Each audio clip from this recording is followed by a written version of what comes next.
लेकिन 2014 से तो आपकी सरकार थी। अगर उसमें कुछ साख था तो क्यों नहीं कर रहे थे? जब महागठबंधन में नीतीश कुमार जी फिर से शामिल हो गए तो आपको एकदम दिव्य ज्ञान हो गया साक्ष्य का और कार्रवाई करने लगे। नमस्कार, एक न्यूज 24 देख रहे हैं आप। मैं हूं आपके साथ दिव्या सिंह। नौकरी के बदले जमीन मामले में लगातार सीबीआई और ED, RJD supremo Lalu Prasad Yadav और उनके सगे संबंधियों, इसके साथ ही तेजस्वी यादव से लेकर मेसा भारती, राबड़ी देवी तक पर शिकंजा कसे हुए हैं। लगातार समन जारी करके उनसे पूछताछ भी की जा रही है। वहीं आज राउज एवेन्यू कोर्ट में तेजस्वी यादव भी गए हुए हैं और वहां पे जो सीबीआई की पूछताछ है वो जारी है। अब इसको लेकर एक बार फिर से बयानबाजी तेज हो गई है। बता दें कि जो जेडीयू के राष्ट्रीय अध्यक्ष हैं ललन सिंह, उनका भी बयान सामने आया है और बयान के साथ साथ उनका एक ट्वीट भी सामने आया है जहां उन्होंने अपनी बातों को रखा है। दरअसल ललन सिंह जो है वो ट्वीट के जरिए केंद्र सरकार पर हमला बोलते नजर आ रहे। सबसे पहले आपको ललन सिंह का ट्वीट दिखाते हैं कि ट्वीट करते हुए उन्होंने क्या कुछ लिखा है, उसके बाद उनका बयान भी सुनवाते हैं। ललन सिंह ने ट्वीट करते हुए लिखा है कि श्री तेजस्वी प्रसाद यादव जी के विरुद्ध सीबीआई की कार्रवाई दुर्भावना से प्रेरित है। 2008 के बाद सीबीआई ने 2 बार जमीन के बदले नौकरी मामले की जांच की, कुछ नहीं मिला तो जांच बंद कर दी गई। फिर 2014 में बीजेपी की सरकार बनी और 2022 तक अर्थात 8 वर्ष तक कुछ नहीं मिला।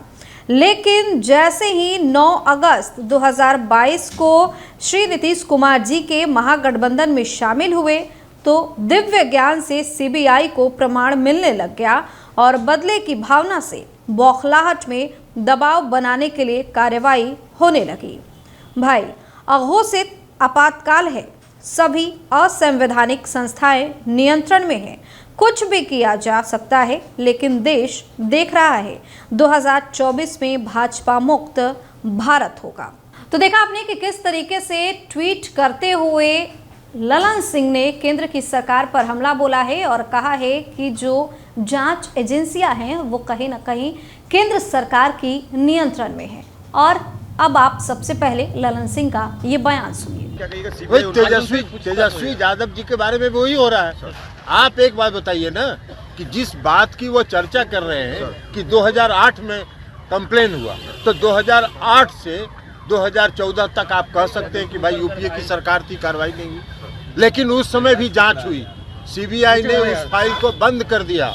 लेकिन 2014 से तो आपकी सरकार थी। अगर उसमें कुछ साख था तो क्यों नहीं कर रहे थे? 2022 में जब महागठबंधन में नीतीश कुमार जी फिर से शामिल हो गए तो आपको एकदम दिव्य ज्ञान हो गया साक्ष्य का और कार्रवाई करने लगे। तो ऐसा दिव्य ज्ञान तो उसी को होता है ना। तो इसलिए ये जाहिर है कि जो केंद्र की सरकार है वो सीबीआई का, ईडी का, इनकम टैक्स का इस्तेमाल राजनीतिक कारणों से कर रही है, अपने राजनीतिक विरोधियों को परेशान करने के लिए कर रही है, उन पर दबाव बनाने के लिए कर रही है। लेकिन देश की जनता सब देख रही है, समय पर उनका हिसाब चुकता होगा। और एक बात और जान लीजिए कि 14 राजनीतिक दलों ने एक साथ सुप्रीम कोर्ट में याचिका दायर की है और हम लोगों ने यही कहा है, हम भी उसमें पिटिशनर हैं, हम लोगों ने यही कहा है कि जिस प्रकार केंद्र की सरकार अपने जो संस्थाएं हैं सीबीआई, ईडी और इनकम टैक्स का इस्तेमाल जिस प्रकार कर रही है, सेलेक्टिव कर रही है, अपने विरोधियों के खिलाफ कर रही है, उस पर ध्यान दिया जाए। और सुप्रीम कोर्ट ने 5 अप्रैल को तिथि निर्धारित कर दिया है उसकी सुनवाई की।